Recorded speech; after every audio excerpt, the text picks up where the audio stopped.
Hello students, पीके medico channel में मैं पंकज विश्वकर्मा आप लोगों का बहुत बहुत स्वागत करता हूं। बच्चों, आज का हमारा टॉपिक बिल्कुल नया है, बेहद ही नया है और नया होने के साथ साथ बहुत ही ज़्यादा इम्पोर्टेंट है। ये वीडियो परीक्षा के दृष्टिकोण से अगर देखा जाए तो 12 वालों के लिए, क्लास 12 के बायोलॉजी के लिए बनाया जा रहा है, लेकिन इसके अलावा जो भी स्टूडेंट्स जानकारी के तौर पे देखना चाहें वो ये वीडियो अवश्य देख सकते हैं।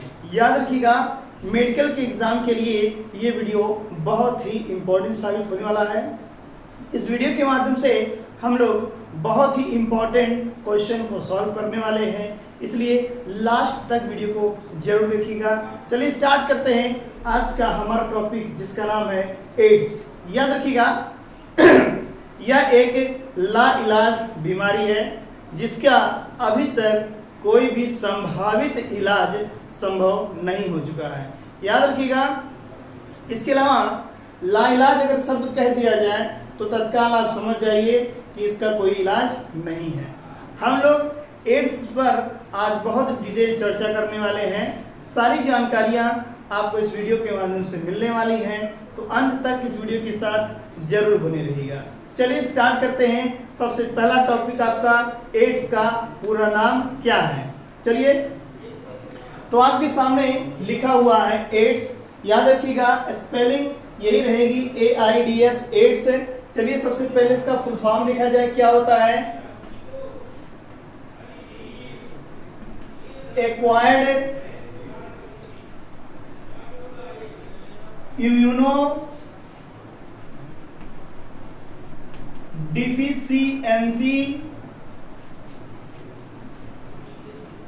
सिंड्रोम। याद रखिएगा, ये फुल फॉर्म आपके वाइवा के दौरान आपसे पूछा जा सकता है, क्योंकि एड्स का प्रोजेक्ट हम लोग बनाते हैं प्रोजेक्ट वर्क के दौरान, इसलिए ये चीज़ आपसे पूछा जा सकता है। तो ये तो इंग्लिश में लिखा गया है कि एक्वायर्ड इम्यूनो डिफिशियंसी सिंड्रोम, ये एड्स का फुल फॉर्म है। आगे देखते हैं इसकी हिंदी क्या होती है। तो एक्वायर्ड मीन्स होता है उपार्जित, इम्यूनो मीन्स क्या होता है? प्रतिरक्षा, प्रतिरक्षा। डिफिशियंसी उपार्जित प्रतिरक्षा, डिफिशियंसी में होता है अपूर्णता। और सिंड्रोम मीन्स होता है संलक्षण। याद रखिएगा, संलक्षण। तो ये रहा इसका हिंदी, उपार्जित प्रतिरक्षा, अपूर्णता, संलक्षण। अगर आप लोग एक साथ में नहीं याद कर पा रहे हैं तो कोई दिक्कत नहीं है, सभी वर्ड्स की आप मीनिंग याद कर लीजिए। एक्वायर्ड मीन्स होता है प्राप्त करना या उपार्जित करना। इम्यूनो से तात्पर्य है इम्यूनिटी यानी कि प्रतिरक्षा। डिफिशियंसी माने होता है कमी यानी अपूर्णता, और सिंड्रोम को हिंदी में कहते हैं संलक्षण। तो ये इसका फुल फॉर्म है। चलिए, फुल फॉर्म तो हो गया। अब हम लोग बात करते हैं कि इसकी शुरुआत कहाँ से हुई थी। सबसे इंपॉर्टेंट बात है, याद रखिएगा, जहां तक शुरुआत की बात करते हैं हम लोग स्टार्टिंग की बात करते हैं। स्टार्टिंग इसका कहाँ हुआ था? तो याद रखिएगा, सन 1981 में यह अमेरिका में सबसे पहले इस बीमारी को देखी गई थी। वो भी कहाँ? अमेरिका के समलैंगिक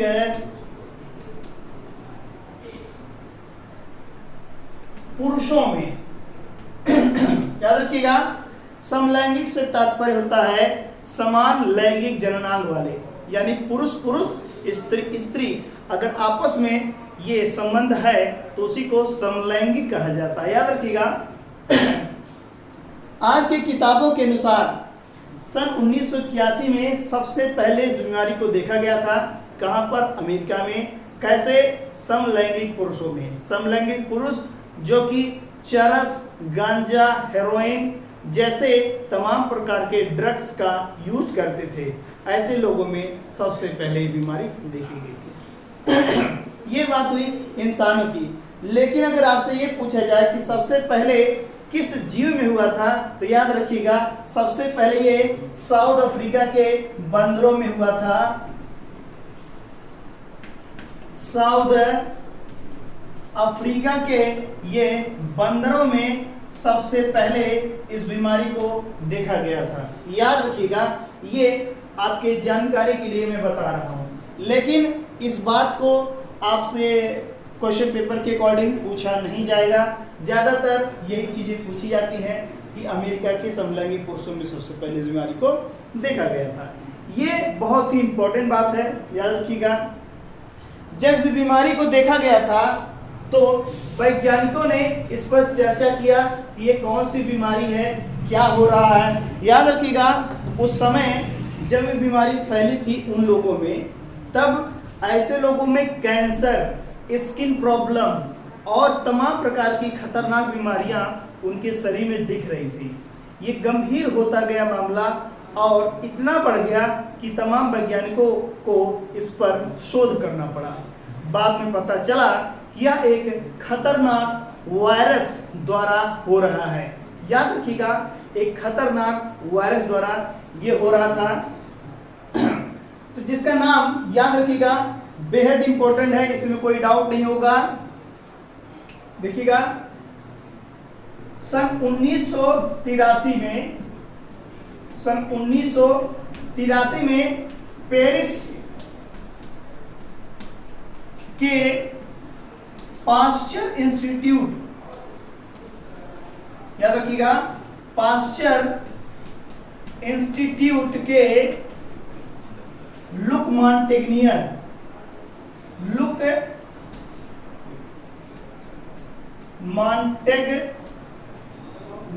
ये साइंटिस्ट हैं। याद रखिएगा, बहुत ही इंपॉर्टेंट है। सन 1983 में पेरिस के साइंटिस्ट जिनका नाम है लुक मॉन्टेग्नियर, ये वैज्ञानिक पेरिस में पाश्चर इंस्टीट्यूट में एज ए प्रोफेसर वर्क करते थे। याद रखिएगा, इन्होंने उस वायरस पर स्टडी किया था। इनके बाद एक वैज्ञानिक और है जिनका नाम है,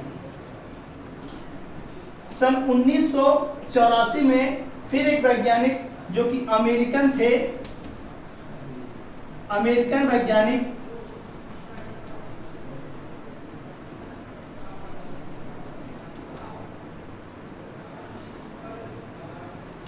याद रखिएगा, अमेरिकन साइंटिस्ट थे जो कि नेशनल इंस्टीट्यूट ऑफ हेल्थ, याद रखिएगा, नेशनल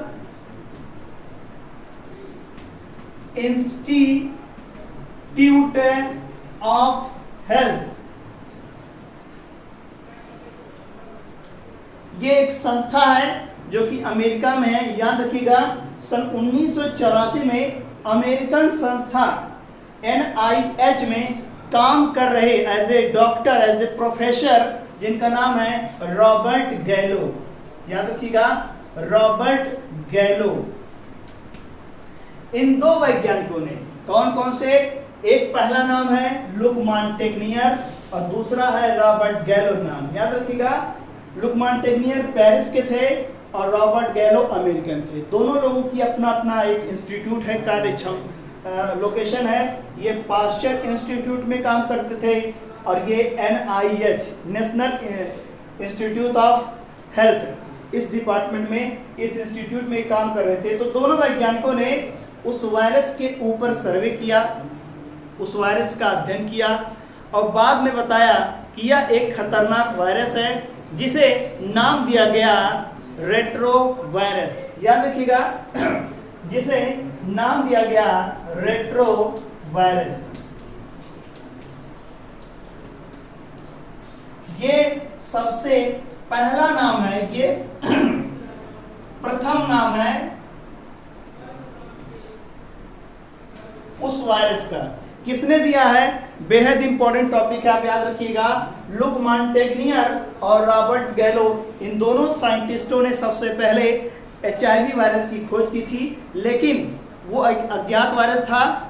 उसका पहले नाम रेट्रो वायरस था। याद रखिएगा, जब इन्होंने उस वायरस को देखा तो उन्होंने क्या नाम दिया था उसको?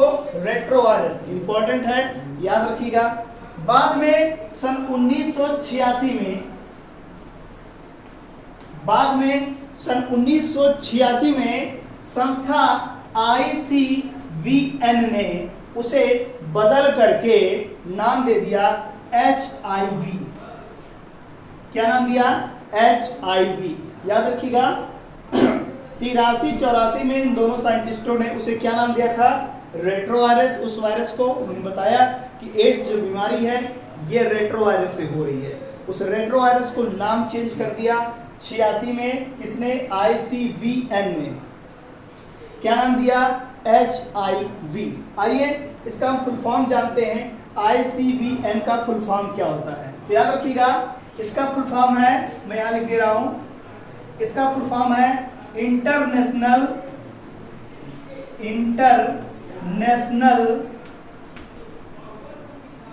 कम्युनिकेशन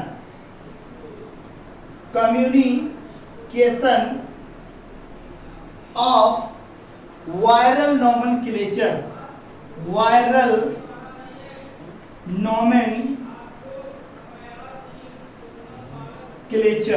याद रखिएगा ICVN का फुल फॉर्म क्या है? इंटरनेशनल कम्युनिकेशन या कम्युनिटीज लिख सकते हैं आप, international communities of viral nomenclature, अर्थात विषाणुओं के नामकरण की अंतरराष्ट्रीय संस्था। इस संस्था ने उस रेट्रोवायरस को चेंज करके HIV उसका नाम रख दिया 1986 में। याद रखिएगा सन 1986। अभी और भी जानकारी हम लोग इस टॉपिक के अकॉर्डिंग लेते हैं। सन 1986 में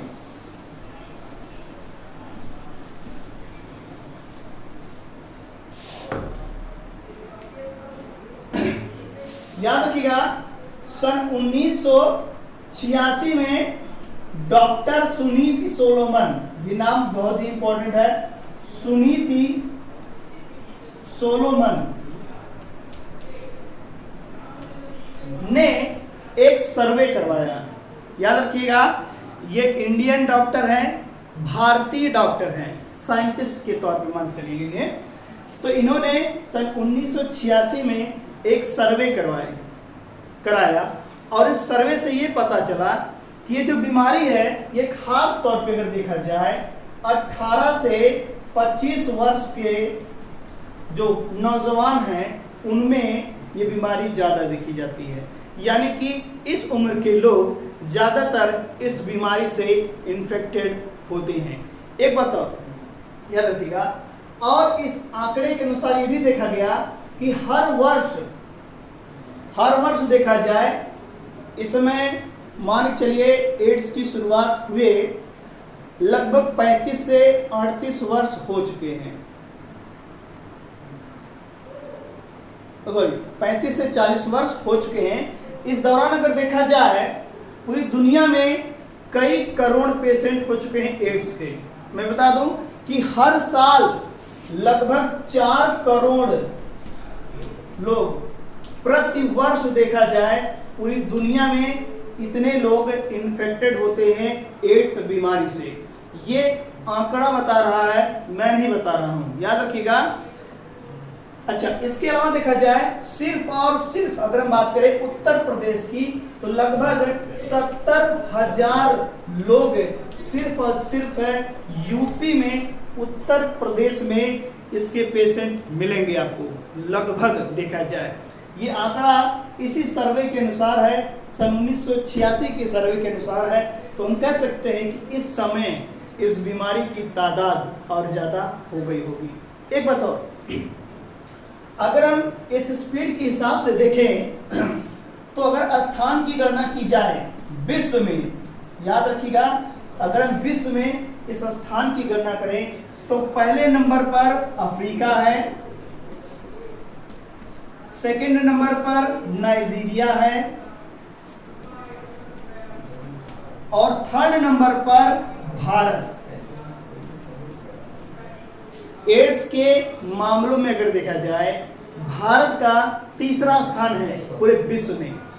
कुछ किताबों में, कुछ मैटर्स में आपको यहाँ पर ये मिलेगा कि ये सेकंड स्थान पे है। प्रेजेंट टाइम की अगर बात करें तो एड्स के मामले में इंडिया जो है ये सेकंड पोजीशन पे पहुंच गया है पूरे विश्व में। बहुत ही खतरनाक ये जो है कंडीशन है, आप याद रखिएगा। इस कंडीशन को देखते हुए, बेहद इंपॉर्टेंट है, इस कंडीशन को देखते हुए भारत सरकार ने, याद रखिएगा, भारत सरकार ने इस कंडीशन को देखते हुए सन 1992 में 1992 में एक कमेटी का गठन किया और उस कमेटी का नाम रखा गया नाको। बेहद इंपॉर्टेंट पॉइंट है, याद रखिएगा। इतनी तेज संख्या बढ़ रही है एड्स के पेशेंट की, और इस संख्या को बढ़ते हुए मद्देनजर रखते हुए एक कमेटी का गठन किया गया और उसे नाम दिया गया नाको, यानी कि पूरा नाम नेशनल एड्स कंट्रोल ऑर्गेनाइजेशन। तो इस संस्था का गठन हुआ सन 1992 में। ये बात आप नोट कर लीजिएगा, आपसे ये पूछा जा सकता है। नाको का काम ये है कि ये देश के हर एक क्षेत्र में जा करके लोगों को एड्स के बारे में बताएगी, उसके कारणों, निवारण उपाय आदि के बारे में लोगों को समझाएगी विभिन्न प्रकार के माध्यमों से, टेलीविज़न के माध्यम से, अखबार के माध्यम से, नाटक के माध्यम से, तमाम माध्यमों द्वारा ये संस्था लोगों को एड्स के बारे में समझाती है। चलिए, ये तो था हमारा एक इंट्रोडक्शन एड्स के बारे में। आगे देखते हैं, अगर हम लक्षण की बात करें, लक्षण की, एड्स के क्या लक्षण हो सकते हैं, तो इसके दो प्रकार के लक्षण होते हैं, ध्यान दीजिएगा। एक आपका प्राथमिक लक्षण होता है, याद रखिएगा, प्राथमिक लक्षण। प्राथमिक लक्षण में बहुत ही नॉर्मल लक्षण आते हैं, जैसे सर्दी, जुकाम, बुखार, भूख ना लगना, ऐसे तमाम प्रकार के नॉर्मल कैरेक्टर आते हैं। ये कैरेक्टर याद रखिएगा। इसके अलावा स्किन पर दाने, मुहासे, ये सभी नॉर्मल कैरेक्टर हैं। आपके अंदर जैसे ही HIV वायरस प्रवेश करेगा तो ठीक उसके लगभग देखा जाए 7-8 सप्ताह बाद आपको ये सब कैरेक्टर शो होने लगेंगे, लेकिन नॉर्मल दवा लेने के बाद ये सभी कैरेक्टर ऑटोमेटिक गायब हो जाएंगे, जो कि मान के चलिए 2 से 3 वर्ष के बाद फिर से एक भयानक रूप लेकर आएंगे, और वो रूप इतना खतरनाक होगा कि आप उससे बच नहीं सकते हैं। यानी हम कह सकते हैं कि उस समय 2 से 3 वर्षों के बाद आपका शरीर पूरी तरीके से रोग से ग्रस्त हो जाएगा। यूँ कह सकते हैं कि इस बीमारी में आपका पूरा शरीर रोग से इन्फेक्टेड हो जाता है। तो द्वितीय लक्षण में क्या होगा? द्वितीयक लक्षण में क्या होता है, याद रखिएगा, इसमें कैंसर, इसके अलावा स्किन में दाने, फोड़े, याद रखिएगा, स्किन कैंसर ये इसमें खास लक्षण है। इसके अलावा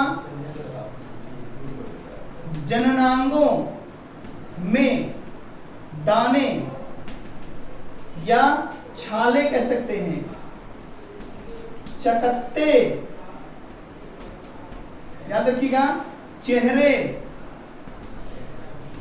पर दाने, कमजोरी, वजन घटना, शरीर का वजन इत्यादि बहुत तीव्र गति से घटने लगेगा। और इसके साथ साथ एक बीमारी खत्म ही नहीं होगी कि दूसरी बीमारी आ जाएगी। तो कह सकते हैं कि इस कंडीशन में आप बच नहीं सकते हैं। ये बहुत ही खतरनाक कंडीशन होगी, बहुत ही विलंब हो चुका होगा। आप किसी भी प्रकार की दवा का, एंटीबायोटिक दवा का प्रयोग करके आप बच नहीं सकते हैं। तो ये इसका सेकेंडरी कैरेक्टर है, याद रखिएगा। इसमें सबसे खतरनाक कैरेक्टर यही है, अगर इस प्रकार का कोई भी लक्षण दिखेगा तो तुरंत आप जाकर के डॉक्टर से सलाह लें और एक जांच करवाएंगे। जांच का नाम मैं बता दूं, वैसे तो HIV टेस्ट कहा जाता है, लेकिन HIV टेस्ट कहा जाता है, लेकिन उस टेस्ट का एक दूसरा नाम है, मैं बता दूं, जिसे हम एलिसा कहते हैं। ये बहुत ही इम्पोर्टेंट है, आपसे पूछा जाता है कि एड्स में कौन सी जांच की जाती है, उसका नाम है एलिसा। एलिसा जांच ये एड्स की जांच है, इसको पूछा जाता है। फुल फॉर्म जान लीजिएगा, एंजाइम लिंक्ड इम्यूनो सॉर्बेंट एस्से किट। ये जांच है, एड्स की जांच है। एड्स में इसी जांच को किया जाता है, लेकिन ज्यादातर लोग HIV टेस्ट ही जानते हैं।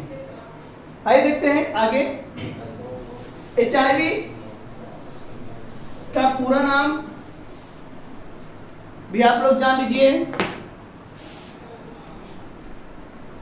HIV को ह्यूमन इम्यूनो डिफिशियंसी वायरस, ये इसका फुल नेम है। हिंदी नाम आइए देखते क्या होगा, मानव प्रतिरक्षा अपूर्णता विषाणु।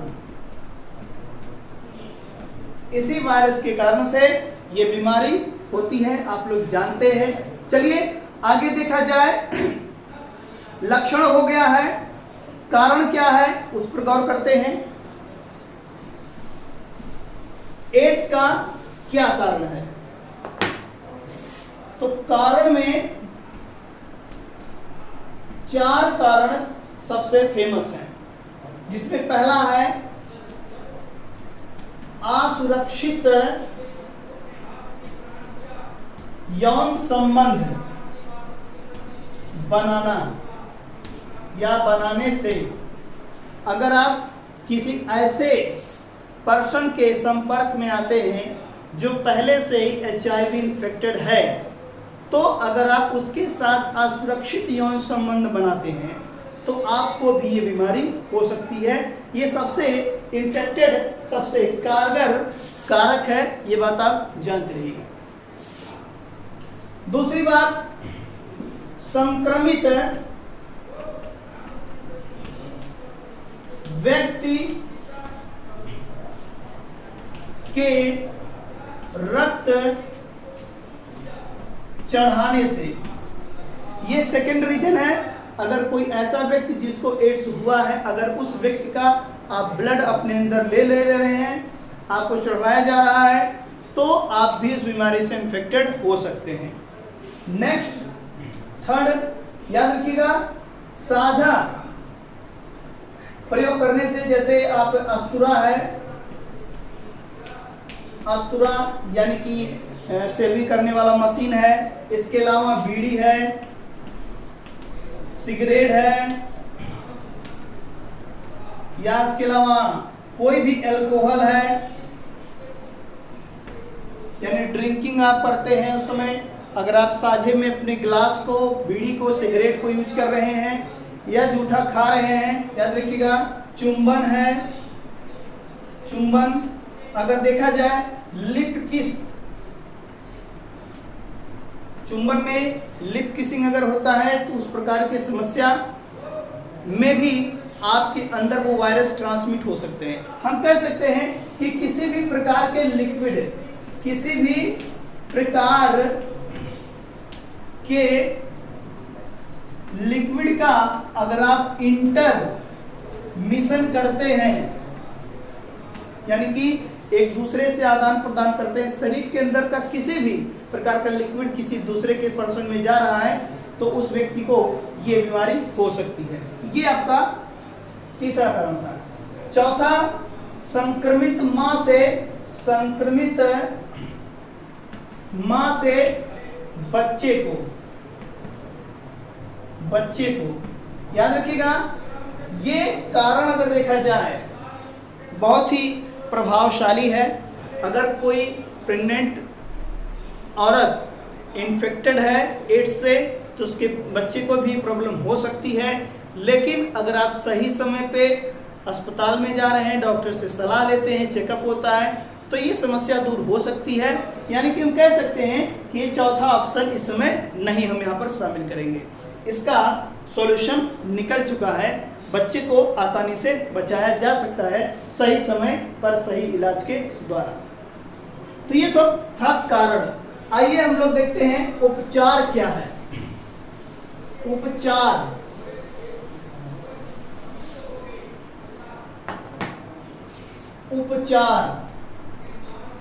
तो याद रखिएगा, जैसा कि मैंने बताया ये एक ला इलाज है, रोग है, यानी जिसका कोई इलाज नहीं है। लेकिन फिर भी अगर देखा जाए कुछ ऐसी दवाइयां हैं जिनके प्रयोग के माध्यम से हम लोग कुछ हद तक इसके प्रभाव को कम कर सकते हैं। लेकिन वो बीमारी ठीक नहीं होगी, बस उसके प्रभाव को थोड़ा बहुत कम किया जा सकता है। चलिए कुछ दवाओं का मैं नाम लिख दे रहा हूँ।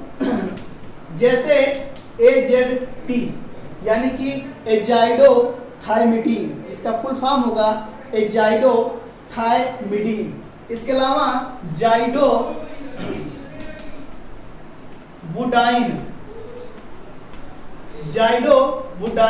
या इसके अलावा नारवीर, या इसके अलावा इंडिनावीर। ये ऐसी दवाइयां हैं, आज लिख दीजिएगा, बहुत सी दवाइयां हैं जिनके प्रयोग करने से आप उस बीमारी को खत्म तो नहीं कर सकते, लेकिन कुछ हद तक आप रोक तो सकते हैं। इसके अलावा अगर देखा जाए चाइना में एक दवा बना हुआ है औषधि, जिसका नाम है XQ9302। ये एक औषधि है जिसे चाइना ने जो है बनाया है।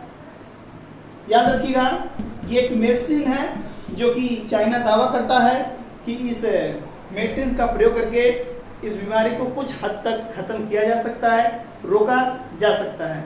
इसके अलावा अगर बात करें हम भारतीय औषधि अनुसंधान संस्थान,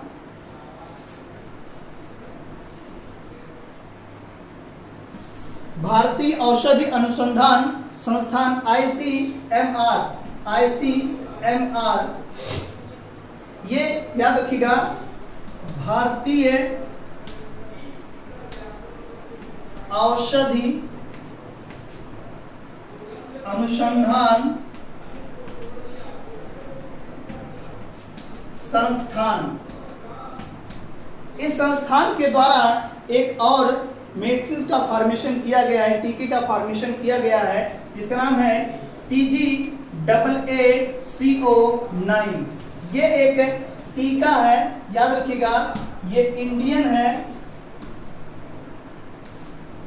इंडिया की ICMR यानी भारतीय औषधि अनुसंधान संस्थान द्वारा इस टीके का निर्माण किया गया है। और ये टीका कुछ ही दिनों में अगर देखा जाए, अभी इसका ट्रायल चल रहा है कह सकते हैं, और जैसे इसका ट्रायल हो चुका होगा, बढ़िया से इसका चेकअप हो जाएगा ह्यूमन पर, तब जाकर के ये लॉन्च किया जाएगा।